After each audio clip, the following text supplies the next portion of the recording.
Yan mga sir, ito Toyota Fortuner. Bali, ang issue nito mga sir, yung panel gauge niya blackout. Yan, kanina gumana pa pagdating nila ni sir, tapos pinark lang saglit.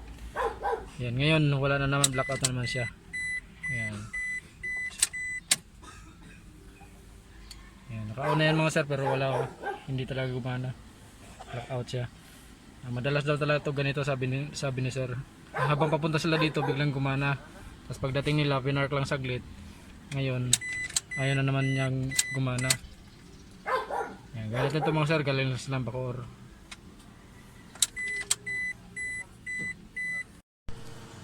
Yan, tan mga sir, yung panel gauge ng Toyota Fortuner na blackout issue, galing Bacoor.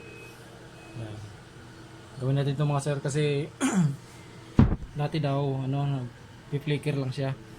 Tapos hanggang sa tumagal, nagba-blackout na siya. Tapos pag bibiyahin ng malayo-layo, pag nag-init, gagana bigla. Tapos pag pinark mo siya, kahit saglit mo lang patayin, pag on mo ulit, blackout na naman siya. Katulad kanina pagdating, habang papunta sila ni sir dito, gumana bigla daw.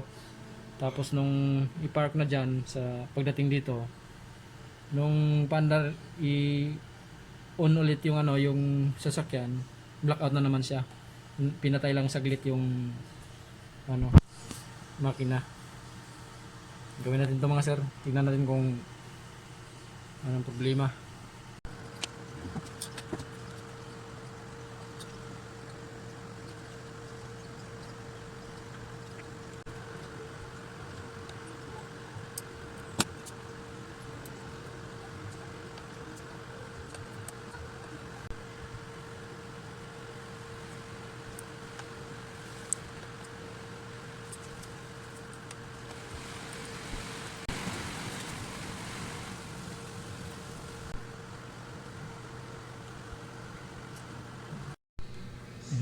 Testing muna natin mga sir kung after repair mga sir, testing natin kung goods na bago natin ikabit sa sasakyan.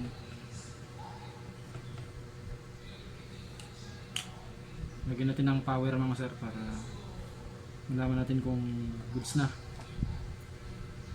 Blackout issue mga sir, Toyota Fortuner. After repair mga sir, goods na. Yan. Goods na mga sir. Kabit na natin to sa unit para ma-testing actual.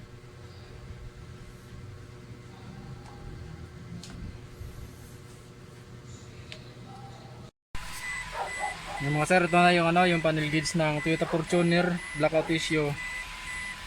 Ngayon mga sir, testing na natin. Goods na sir.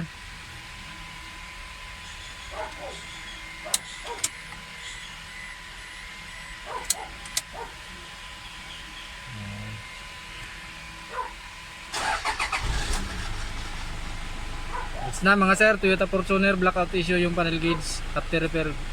Okay na. Maraming salamat.